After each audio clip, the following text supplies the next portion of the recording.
Xoş gördük Edilogos izləyiciləri. Sizlərlə mən, klinik psixoloq Günel Axundova. Bugün sizlərə çox maraqlı mövzuda bəhs edəcəyik. Bugünkü qonağımız Ülviyə xanım Qurbanova, Logos Psixoloji və Nitq İnkişaf Mərkəzinin baş loqopedi. Bugünkü mövzumuz biz sizlərə kadr hazırlığından danışmaq istəyirik. Əksəriyyəti bizə müraciət eləyir, maraqlanır ki, necə ola bilərəm mən ixtisaslı bir kadr olum. O yüzden bugün qonağımızı dəvət etdik, baş loqopedimizi. Ülviyə xanım, xoş gördük sizi. Düşündük bu mövzunu sizdən eşitmək daha bizə xoş olar və detaylı şəkildə sizlərdən məlumat ala bilərik. Bugün sizi burada salamlamaqdan məmnun duyuram. Xoş gördük təkrardan. Sağ olun. Necəsiz? Sağ ol, siz necəsiz? Yaxşı, təşəkkür edirəm. Yaxşı olun. Ülviyə xanım, bilirsiniz ki, bizə kadrlar çox müraciət edir və hər kəsin maraqlı olan suallardan biri necə mən ixtisaslı bir kadr ola bilərəm? Yəni bugün bilirsiniz, universitet bitirirlər, universitetdə nələri öyrənirlər və bu yetərlidirmi ki, artıq mən gəlim bir mütəxəssis olaraq fəaliyyət göstərim? Ümumiyyətlə bir loqoped sıfırdan necə başlamalıdır? Ümumiyyətlə loqopediya özü nədir? Loqopediya nitq qüsurlarını, onların yaranmasının qarşısının alınmasını, onların aşkarlanmasını və xüsusi təlim-tərbiyə metodları vasitəsilə bu problemlərin aradan qaldırılmasını öyrənir. Loqopedik iş korreksiya işinin ən başlanğıcıdır və ən əsas mərhələsidir. Yəni bu loqopedik işlər zamanı məqsəd uşaqların nitqini inkişaf etdirmək və eləcə də onların təfəkkürünü formalaşdırmaqdır. Yəni bunlar bir-biri ilə nitq və təfəkkür bir-biri ilə sıx bağlı olduğuna görə uşaqların nitqində olan qüsurlar birbaşa onların əqli və psixi inkişafına öz mənfi təsirini göstərir və müəyyən çətinliklər yaradır.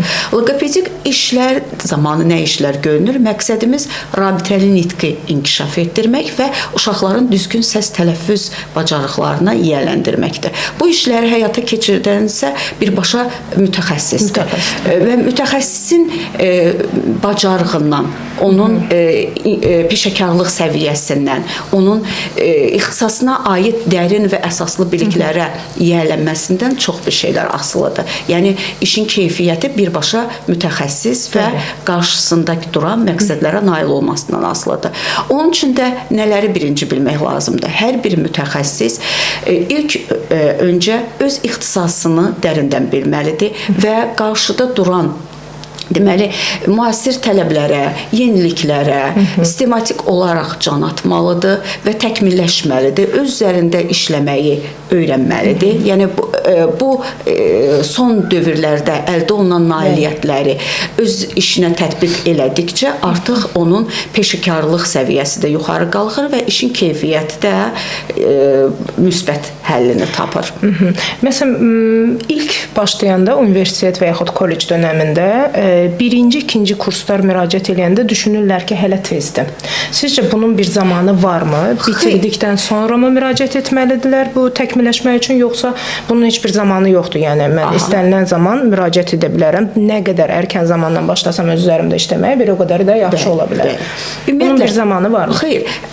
Hər bir qarşısına qoyan məqsədə nail olmaq üçün hər bir şəxs can atmalıdır. Yəni birinci kurs, ikinci kurs artıq o araşdırmalara başlamalıdır. Praktiki dərslərdə daha çox iştirak etməlidir. Çünki praktika önəmlidir. Biz institutu bitirəndə artıq praktikasız vəziyyətdə isə sıfır deməkdir. Yəni praktika önəmlidir. Yəni biz o bildiyimiz, qazandığımız bilikləri praktikada tətbiq edirik və birinci, ikinci kurs tələbələri artıq bizim kurslarımıza, mərkəzimizə yaxınlaşa bilərlər. Praktiki dərslərimizdə fəal iştirak edə bilərlər və burada onlar öz biliklərini daha genişləndirir və əldə etdiyi nailiyyətləri, qazandıqları bilikləri tətbiq etməyə başlayır. Bildiyim qədərilə sizlər bu kurslar təbii ki keçirilir Logos Psixoloji və Nitq İnkişaf Mərkəzində.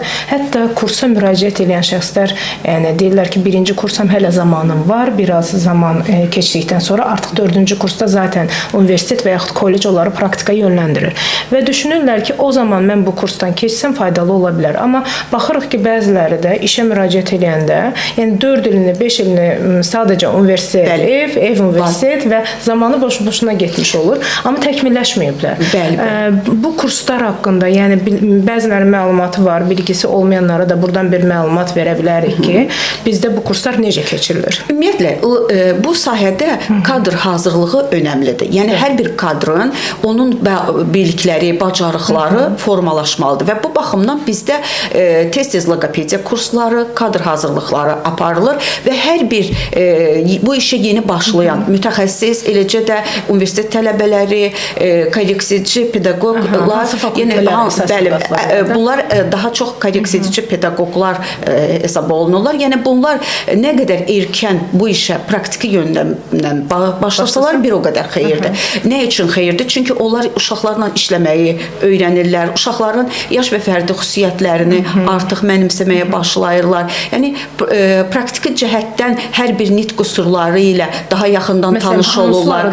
Ümumiyyətlə bizim praktikada bunu göstərirsinizmi? Məsələn, uşaqlar üzərində bu problemlərin bizim həlli kurslarımızda göstərilir. bütün nitq qüsurları uşaqlara, loqopediyanın elmi əsasları, metodları, vəzifələri və bununla yanaşı bütün nitq qüsurları öyrədilir və bunlar dislaliya, deməli dizartriya, rinalaliya, disfoniya, afoniya və eləcə də kəkələmə, bütün Əsasən kəkələməyə də maraq çoxdur və soruşurlar ki, bu ayrıca nitq qüsuru kimi belə siz tədris edirsinizmi? Bunun kursu varmı? Yoxsa bu loqopediya kursunun ümumiyyətlə kəkələmə nitq qüsurlarından biridir və daha çox geniş yayılmış nitq qüsurlarıdır. Ona görə də ona daha çox maraq var və diqqət çəkir. Bu kəkələmə də eləcə də digər nitq qüsurları kimi bizim loqopediya kurslarımızda tətbiq olunur. Xüsusi proqramlar tələbələrə, yeni mütəxəssislərə, bu işə həvəs göstərən, eləcə də bunlarla yanaşı valideynlər özləri də bir başvuru vura bilərlər. Çünki övladında hansısa bir problemi olan valideynlər əslində özləri də bu işi daha dərindən mənimsəməlidirlər. Ona görə də bizim loqopediya kurslarımızda bütün nitq qüsurları tədris olunur. Yəqin ki, bu müəyyən müddətdən sonra, işlədikdən sonra təbii ki, ev tapşırıqları da verilir. Təbii. Çünki daha dərindən hər bir ümumiyyətlə pedaqoq valideynlə bir yerdə işləməlidir, əlbir işləməlidir. Bəli. Korreksici pedaqoqların da valideynlər işi daha deməli səmərəli nəticəsi verməlidir. Çünki uşaqlar bilirik ki, müəyyən problemləri olan uşaqlardır. Bu problemləri olan uşaqlarda da pedaqoqun verdiyi tapşırıqlar evdə nə qədər çox tətbiq olunarsa, tələb olunarsa, bir o qədər də tez nəticə verilir və uşağın inkişafı daha sürətlə gedir. Bu baxımdan bizim loqopediya kurslarında həmin bu nitq qüsurları aşılanır, öyrədilir, elmi əsasları və praktiki yöntəmdə bütün dərslərdə iştirak edə bilirlər və onları maraqlandıran bütün suallara cavab tapa bilirlər. Bildiyim qədərilə bu loqopediya kursu bir ay müddətində həftədə 3 dəfə, buradan biz səslənirik bütün tələbələr ki, məlumatlı olsunlar. Bir ay həftədə 3 dəfə 2 saat keçirilir. Həm praktik, həm nəzəri hissədən ibarətdir. Hər nəzəriyyədən sonra müəyyən dərəcədə praktika göstərilir ki, bu artıq daha yaxşı şəkildə mənimsəyə bilsin. Bu praktiki dərslərimizdə mərkəzimizin bütün loqopedlərinin dərslərinə girə bilirlər. Ayrı-ayrı bilirik ki, başqa-başqa qüsurlu uşaqlardır. Hər bir çalışırıq ki, hər bir nitq qüsuruna aid olan dərslərdə bizim iştirak edə bilsinlər. Bəs kadr hazırlığı, məsələn, loqopediya kursu bir ay müddətində keçirilir. Kadr hazırlığında artıq burada püxtələşmiş, təkmilləşmiş bir kadrlardan söhbət gedir. Bunlar deməli 3-6 ay ərzində aparılır. Təbii ki, orada tələbələrin, istər mütəxəssislərin səviyyəsinə uyğun olaraq tərtib olunur. Yəni onların işə hazırlanması, yəni daha bacarıqlı kadrları biz nəzərimizdə saxlayırıq ki, bizə lazım olan məqamlarda onlardan müraciət edirik. Amma burada yalnız praktik məşğələlər keçirilir və onlar istənilən dərslərə girirlər. Yəni həmin dərslərdə iştirak edirlər. Hətta onlar məsələn özləri də istəsələr əlavə olaraq onlar da uşaqlarla seanslar keçə bilirlər.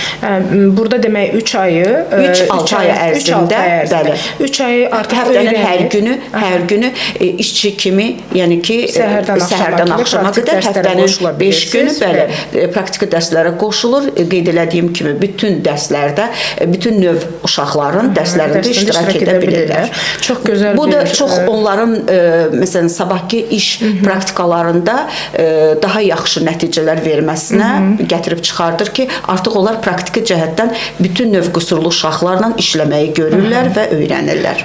Çox gözəl sistemdir. Nəyə görə? Çünki bugün hansısa bir tələbə və ümidsüzdürsə, mən necə bunu bitirdikdən sonra necə bu praktikanı qazana bilərəm? Amma çox gözəl bir fürsətdir ki, artıq tələbəlikdən belə başlayıb öz üzərində işləyib və sabah böyük bir mütəxəssis kimi bitirdikdən sonra artıq stajdır və praktik bir mütəxəssis kimi fəaliyyət göstərə biləcək. Onu qeyd etmək istəyirəm ki, Günel xanım, deməli, hal-hazırda bacarıqlar daha önəmlidir. Çünki işə qəbul olanda artıq o mütəxəssisin diplomu ilə yanaşı onun hansı bacarıqlara malik olması da önəmlidir. Bəli, onlar da əsas götürülür. Məsələn, onların harda iş stajları keçməsi, hansı sertifikatları, hansı təlimlərdə iştirak etməsi, bunlar hamısı nəzərə alındığına görə, ona görə də daha çox tələbələrin bu kurslarda, praktiki kadr hazırlıqlarında iştirakı daha yaxşı nəticələr verir.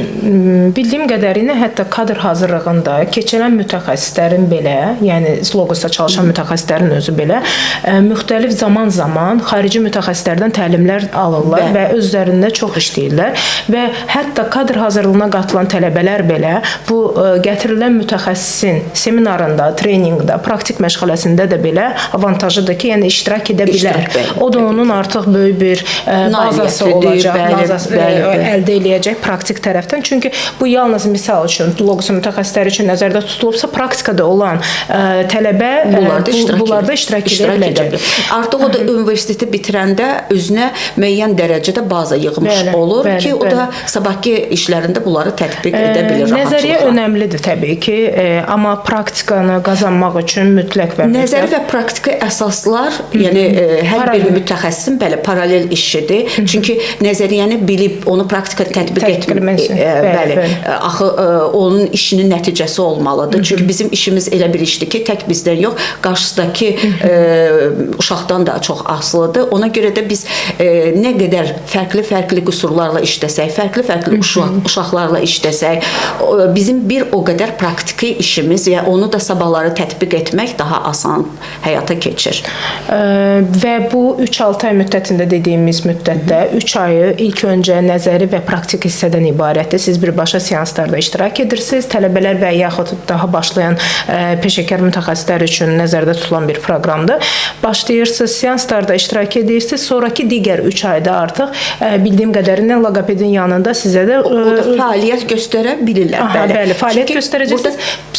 Loqopedin nəzarəti altında. Bəli. Çünki bu praktiki dərslərimiz, məsələn, kursumuzun tələbələri üçün praktiki dərslər dinləyici qisməndə olursa, artıq kadr hazırlığında loqopedin nəzarəti altında onlar da istəsələr hansısa bir uşaqlarla valideynin razılığı ilə işləyə bilirlər. Təbii ki, praktik tərəfində inkişaf elətdirə bilirlər. Belə uşaqların üçün daha yaxşıdır ki, təlimdə daha çox olmuş olurlar və həm də həmin kadrlar üçün yaxşıdır ki, artıq özünü göstərə bilirlər və özlərini tətbiq edə bilirlər. Bu arada bildiyim qədərilə 6 ay müddətini tamamlayan tələbələr və yaxud işçi qismində işləmək istəyənlərin nəzərinə buradan çatdırmaq istəyirik ki, 6 ay bitirdikdən sonra əgər yaxşı kadr olarsınızsa, diplomunuz, yəni təhsiliniz buna icazə verərsə və biz bildiyim qədərilə Logos Psixoloji və Nitq İnkişaf Mərkəzində yaxşı kadrı işlə də təmin etmək mümkündür. Bəli, bizim nəzərimizdə olur. Hansı kadr özünü daha fəal göstərirsə, daha öz üzərində çox çalışırsa, işi bizim daha çox deməli fikirlərimizə uyğun gəlirsə, həmin kadrı biz işlə təmin edə bilərik. Bu çox gözəl bir fürsətdir. Düşünürəm bunu hər kəs nəzərə alıb artıq kurslarımıza da qatılmağı düşünürlər. Tələssinlər. Ülvi xanım, təşəkkür edirəm. Vaxtınızı, zamanınızı ayırdınız, gəldiniz. Düşünürəm ki, tələbələr üçün və yaxud bu ilk addımını atan belə deyək, peşə sahibi olmayan mütəxəssislər üçün çox önəmli məlumatlar verdiniz. Buna görə təşəkkürümü bildirirəm sizə və buradan hər kəsə səslənmək istəyirik. Loqopediya sahəsində özünüzü inkişaf elətdirmək istəyirsinizsə, ilk başda təbii ki, kurslardan faydalanmalısınız və eyni zamanda kadr hazırlığını dəyərləndirsəz, artıq siz peşəkar mütəxəssis olaraq fəaliyyətə başlaya biləcəksiniz. Bir hissəsini getmiş olacaqsınız. Düşünürəm bu şansı dəyərləndirib və qaçırmayın. Təşəkkür edirəm. Sizlərlə mən klinik psixoloq Günel Axundova. Görüşənədək.